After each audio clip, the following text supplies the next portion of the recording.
श्री शिवाय नमस्तुभ्यम, हर हर महादेव। 13 जुलाई दिन है शनिवार का और तिथि है आषाढ़ शुक्ल सप्तमी की और गुप्त नवरात्र का विशेष अवसर भी है। ऐसे में आप गुरुजी पंडित प्रदीप मिश्रा जी के बताए कौन से 5 विशेष और अचूक उपाय जो आप इस विशेष दिन करके अधिक से अधिक लाभ प्राप्त कर सकते हैं, उसी की जानकारी हम आपको इस वीडियो के माध्यम से देने वाले हैं। बढ़ते हैं पहले विशेष उपाय की ओर। गुरुजी पंडित प्रदीप मिश्रा जी ने अपनी पिछली वर्षों की शिव महापुराण कथा में एक विशेष उपाय बताया था। गुरुजी ने कहा कि अगर आपको शनि की 7.5 लग गई है, शनि की ढैया चल रही है, आपके घर में कोई बार बार बीमार हो रहा है, उसका एक्सीडेंट हो जाता है, प्रॉपर्टी का काम चल रहा है, तरक्की जीवन में नहीं देखने को मिल रही है, व्यापार आगे नहीं बढ़ रहा है, तो आपको काशी विश्वनाथ का नाम लेते हुए एक काजल की डिब्बी को उस व्यक्ति के ऊपर से 21 बार घुमा लेना है। अब कैसे घुमाना है? आप घड़ी की विपरीत दिशा की ओर घुमाएं, इस बात का ध्यान रखें। 21 बार काशी विश्वनाथ का नाम 21 बार लेते हुए 21 बार घुमा लें और उस डब्बी को कहीं खाली जगह में, मतलब सुनसान जगह में जाकर उस डब्बी को ज़मीन में गड़ा देना है।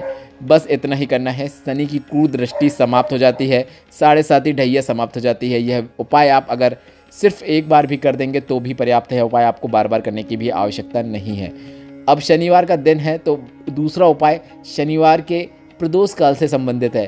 प्रदोष काल में आपको पीपल के वृक्ष में सरसों के तेल का दीपक प्रज्वलित करना है।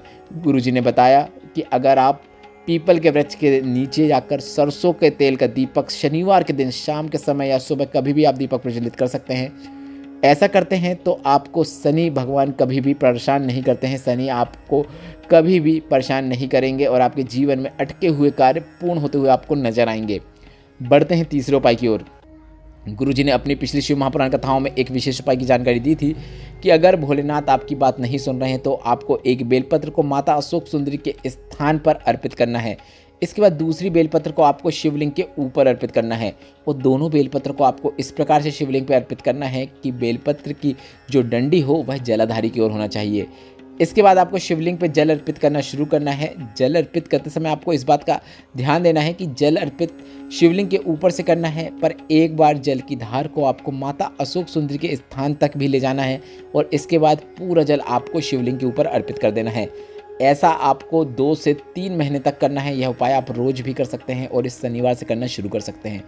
आपके जीवन में कितने ही दुख, तकलीफ और कष्ट चल रहे हो वह सब समाप्त हो जाते हैं और जीवन में आपको सुख शांति देखने को मिलती है और सफलता आपको जीवन में देखने को मिलती है। गुरुजी का बताया यह विशेष उपाय आप एक नियम के अनुसार भी कर सकते हैं। जैसे कि आपने एक नियम बना लिया कि मैं प्रत्येक सोमवार, प्रदोष, मासिक शिवरात्रि या फिर शनिवार को मैं यह उपाय करूँगी और प्रत्येक सप्ताह में एक बार मैं यह उपाय करूँगी। अगर आप रोज़ कर सकते हैं तो काफ़ी अच्छी बात है, पर अगर आप एक नियम बना के सप्ताह में एक बार भी करेंगे तो भी उसका आपको लाभ देखने को मिलेगा। बढ़ते हैं चौथे विशेष उपाय की ओर। गुरुजी ने अपनी पिछली शिव महापुराण कथाओं में एक काफ़ी सरल और आसान उपाय की जानकारी दी थी। गुरुजी ने कहा था आपको लक्ष्मी नारायण वाला एक विशेष धन प्राप्ति उपाय करना है। अगर आपके जीवन में कर्जा बढ़ते चले जा रहा है, धन की प्राप्ति नहीं हो रही है, तो आपको पीपल के वृक्ष के नीचे घी का या फिर सरसों के तेल का एक दीपक प्रज्वलित करना है और इस दीपक में आपको गोल बाती का उपयोग करना है। दीपक प्रज्वलित करते समय आप लक्ष्मी नारायण का स्मरण कर सकते हैं। गुरुजी ने कहा अगर आप प्रदोष काल में शनिवार के दिन इस प्रकार से दीपक प्रज्वलित करते हैं तो आपके घर में कभी भी धन संपदा की कमी नहीं रहती है। लक्ष्मी माता के साथ साथ नारायण भी आपके घर में प्रवेश कर जाते हैं और आपको धन्य धान से परिपूर्ण कर देते हैं, खुशियों से परिपूर्ण कर देते हैं। यह विशेष उपाय भी आपको प्रत्येक शनिवार करना होता है। बढ़ते हैं 5वें विशेष उपाय की ओर।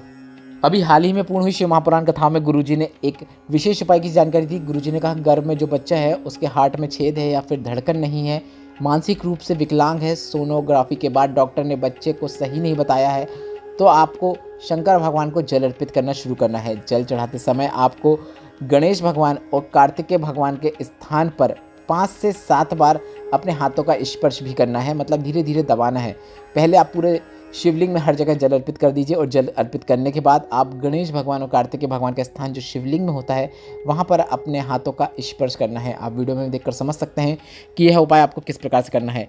इसके बाद आपको अपने उन्हीं हाथों का, जिन हाथों का स्पर्श आपने गणेश भगवान और शरण कार्तिकेय भगवान के स्थान पर किया है, अपने उदर में लगा लेना है, अपने गर्भ में लगा लेना है। गुरुजी ने कहा श्री शिवाय नमस्तुभ्यम या फिर महामृत्युंजय मंत्र का स्मरण करते हुए आप यह उपाय कीजिए। 15 दिन तक उपाय करके देखिए। 15 दिन बाद आप फिर से जांच कराइए, डॉक्टर बच्चे को स्वस्थ ही बताएंगे। बढ़ते हैं 6वें विशेष उपाय की ओर।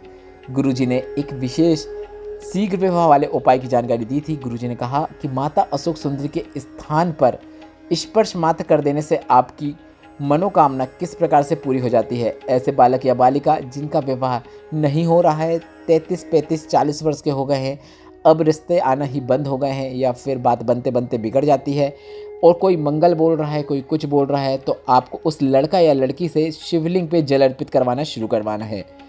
जल चढ़ाने के बाद आपको उनसे कहना है कि बेलपत्र को माता अशोक सुंदरी के स्थान पर स्पर्श करें। बेलपत्र को माता अशोक सुंदरी के स्थान पर सिर्फ स्पर्श कराना है, अर्पित नहीं करना है, और उस बेलपत्र को आपको शिवलिंग के ऊपर अर्पित कर देना है। और इस बात का ध्यान रखना है कि बेलपत्र की डंडी जलाधारी की ओर हो।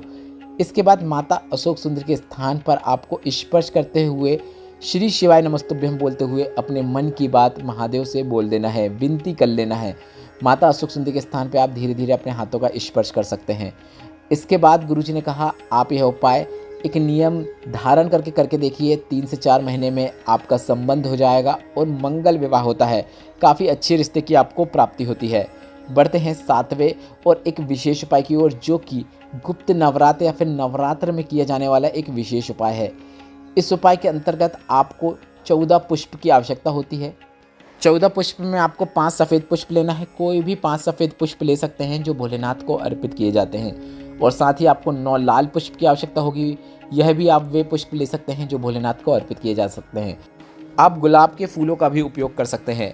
अब आपको इस उपाय को करने के लिए 2 पार्थिव शिवलिंग का निर्माण करना है।